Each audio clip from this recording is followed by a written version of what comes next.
Yay! Oh my gosh, folks, it's finally time. It's finally time to do responsive styles in your favorite recipe. We've come so far. And it took so much just to get this little itty bitty mobile view style. But now our challenge is to translate those styles from the mobile view up to the desktop view. And today I'm not going to show you the whole thing. I want you to kind of figure out some of these for yourself. I am going to focus on layout and positioning in directions. Because as I look at this is kind of the most complicated piece here.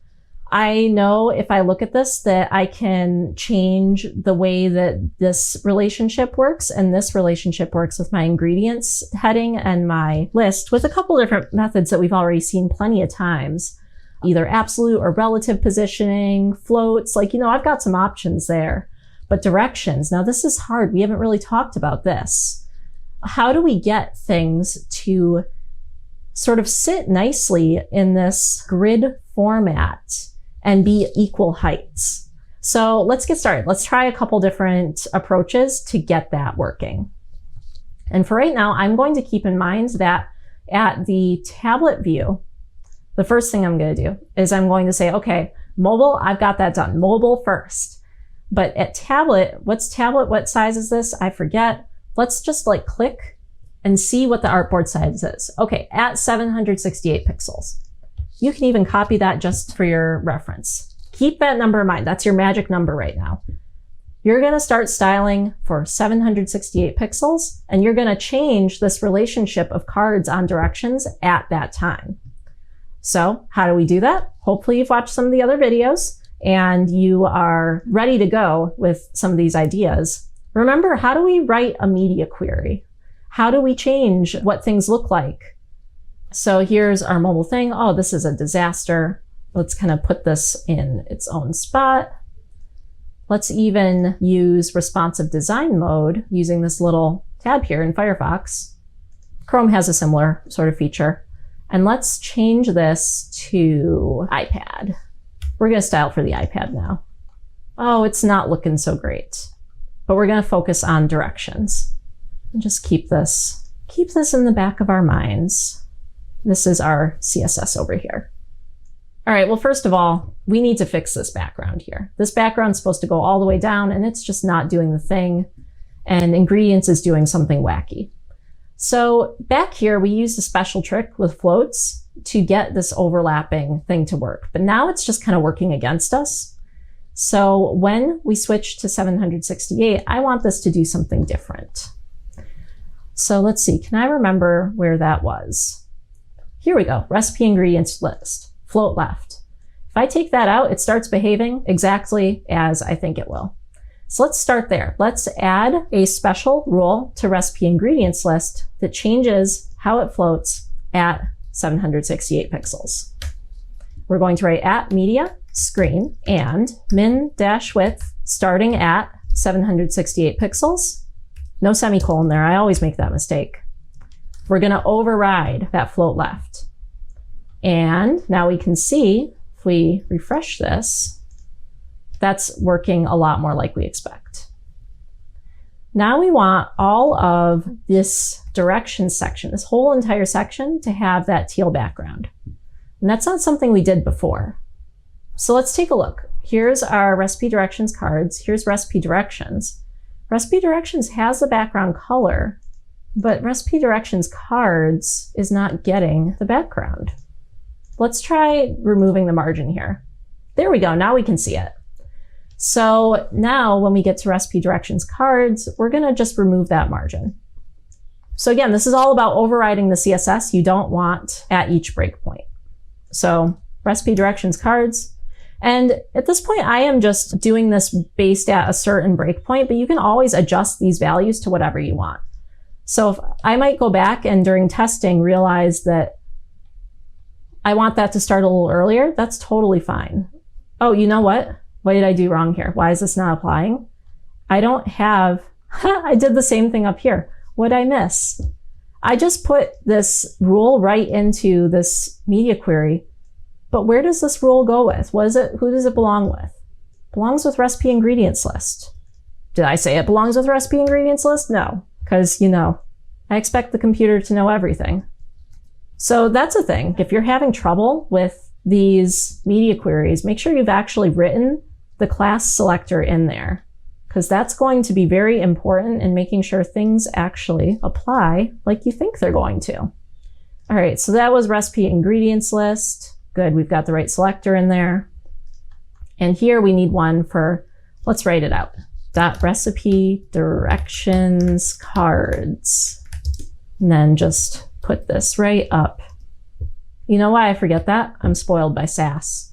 SAS actually lets you write these in line, which means like right underneath inside the rule. So that's why I'm having a little trouble remembering here. All right, so we're getting further. We've got our border around things. And now we want these cards to stack in a 2x2 layout. And we're going to deal with the directions last.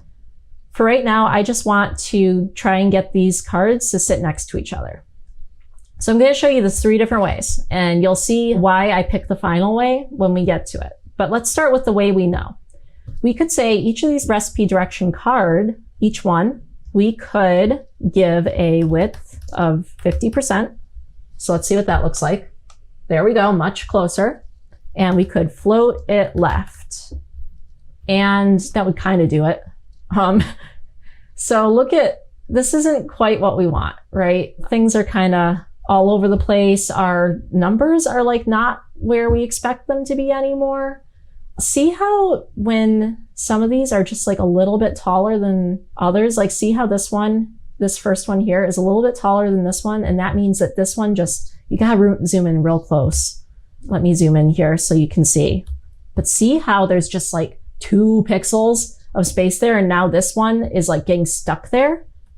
Well, that's not good. That's not what we want. Let's put this back to 100%, and this one we will increase. This is how floats behave. They will kind of float left as long as there's not other content in the way. But this content's in the way. And so some old tricks that we used to use to kind of get around this would be like a min height of, I don't know, 400 pixels. And like that doesn't even do it yet. It's just not great.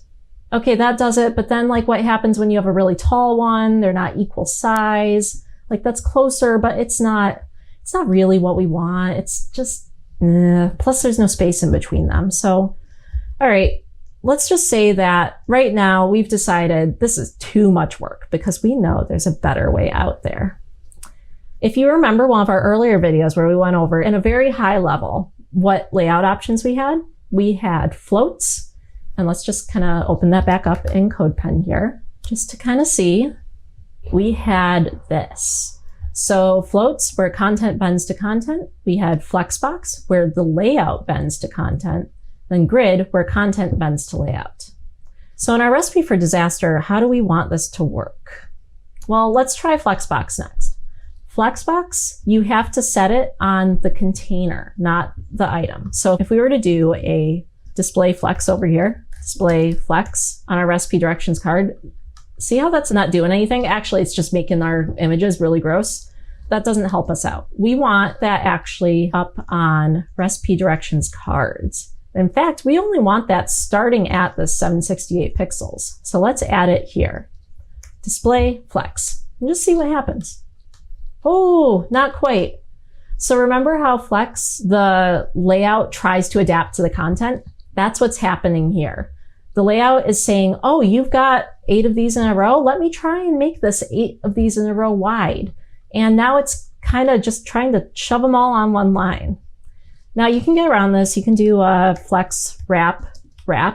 This says that when something goes outside the limits of the container, wrap it, make it go to the next line, kind of like a text wrap.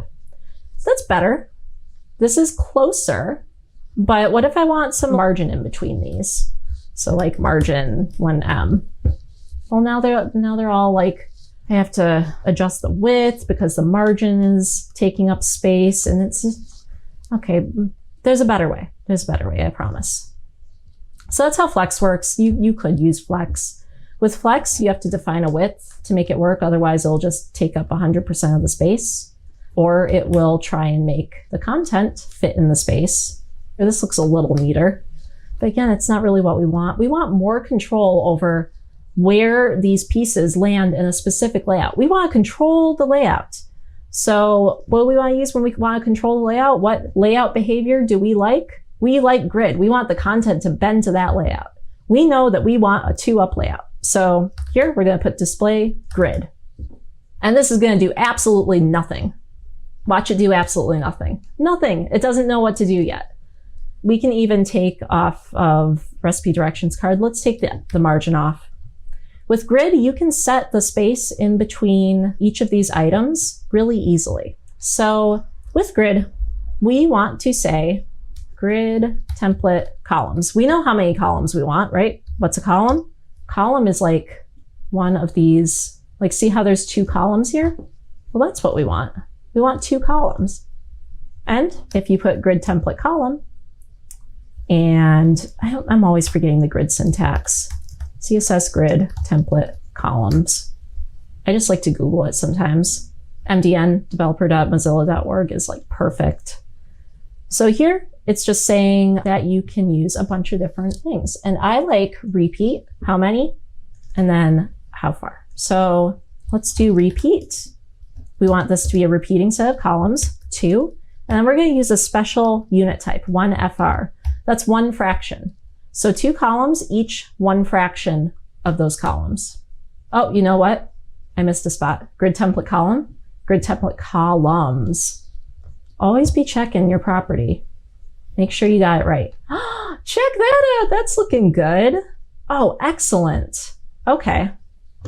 All right. So what do we want to do next? Let's specify the gap in between items, the space in between items. What's that property? Grid gap. Let's say we want it to be 10 pixels. Check that out. So easy. And look, everything's even like really nice and equally spaced and aligned. How lovely. Now these numbers aren't sitting where I want them to, but we'll figure that out later. This is like almost where I want it. You know, the only thing that's not quite working as expected is this enjoy. So with Firefox, you can actually see how this has like a grid on it. So see how this has a grid model? Click on that, and then it'll bring you right to it. And then this display grid, you can click it to toggle the highlight. So now you can see these little dotted lines where the grid is falling. So this enjoy, this last one, is trying to fit into 1 column, recipe directions end. But what if we really want it to fit into 2 columns? Well, you can do that in grid. You can say, I want you to span 2 columns. So let me see if I can remember. Grid dash column span 2, maybe? Check that out. I remembered it. And now it's spanning 2 columns. It's taken up that space. So that's exactly what we want.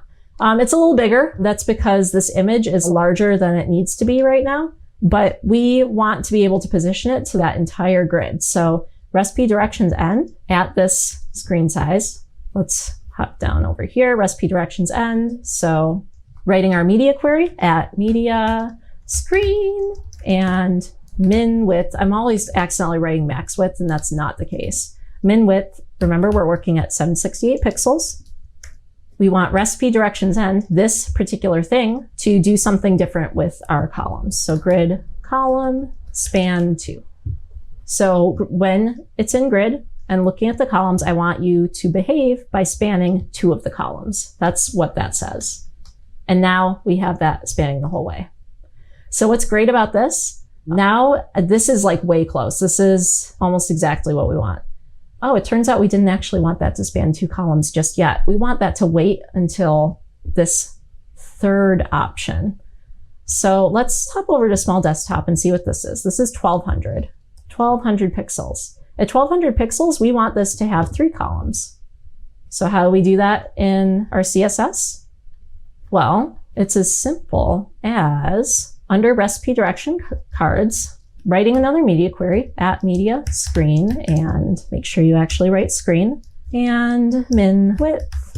And I'm just going to paste in my value, 1200. Oh, make sure you put your pixels in, pixels. And now we only need to overwrite one of these rules. We're only changing one piece of this. We don't need to say it needs to be grid again. We don't need to redefine the grid gap or any of that. We've already done that. It's going to cascade. So here we're just going to say we want 3 of the columns. Did it do anything here yet? No, because this isn't large enough. We have to increase the size. So let's just change this to 1200. Oh my gosh, I'm always forgetting this. Look at this. I didn't say where to put it. How's it supposed to know? How's it supposed to know without that? You gotta be really careful with that. Make sure you always have this rule here. I'm gonna be constantly messing this up and constantly showing you how to fix it, clearly. All right, let's take a look. Much better. There's our 3 columns. And this is now going across 2 columns. Now, is that really what we want?